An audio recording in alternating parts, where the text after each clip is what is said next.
So, dito nga po, mga kalingap mga ka-EDSI, isa pala si Mami Ellen na nag-aabang nga po, sa part 48 nga po ng Tambalang EDSI. So, yan po yung ating pag-uusapan po, mga kalingap mga ka-EDSI. Pero bago po natin ipagpatuloy ang video ito sa mga bago pa lang po sa ating munting channel, huwag po natin kalimutang suportahan ang ama ng Kalingap, Kuya Val Santos Matubang at Kalingap Rob. At paunawa, panoorin po muna ang full video bago mag-comment para malaman ang nilalaman nito. So, dito nga po mga kalingap mga ka-EDSI, marami na nga po ang nag-aabang at talagang excited na nga po na mapanood po ang part 48 nga po ng Tambalang EDSI dahil week na rin po ang nakalipas. Ilang araw na din po na wala pong EDSI pa po mga kalingap. Kaya marami po yung nag-aabang. At alam po natin mga kalingap na si Mami Ellen ay talagang inaabangan din po yung part 48 nga po ng Tambalang EDSI.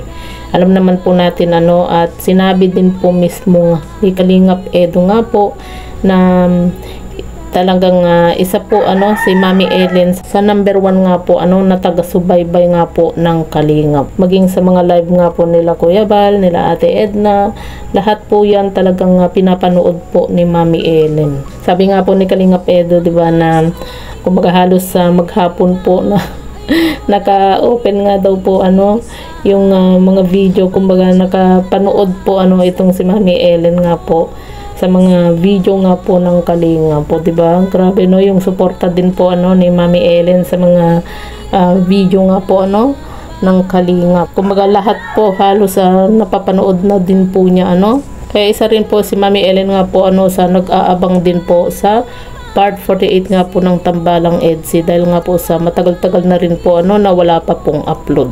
Pero yun nga po mga kalingap mga ka-EDSI, alam naman po natin na busy po si Kalingap Rob at saka yung team, maging ang mga Kalingap Angels, lalo na po at pasukan nga po. Tapos kagaya po niyan, 'di ba? Sunod-sunod po yung shooting din po At ngayon naman po ay yung pinaghahandaan din po nila yung birthday nga po ni Pau. Kaya talagang busy po itong si Kalingap itong si Kalingap Rob nga po.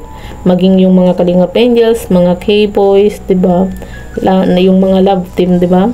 Dahil nga po sa nagpa-practice din po sila ng sayaw at saka yung mga pag-games nga po, 'di ba, sa birthday nga po ni Pau. Kaya kahit na nami-miss na po natin at abang na po tayo sa part 48 nga po ng Tambalang EDSI, panoorin na lang po muna natin mga kalingap yung video nga po ni Kalingap Edo at Beyonce, kung saan grabe yung pakilig nga po ni Edo at Beyonce sa ating mga viewers.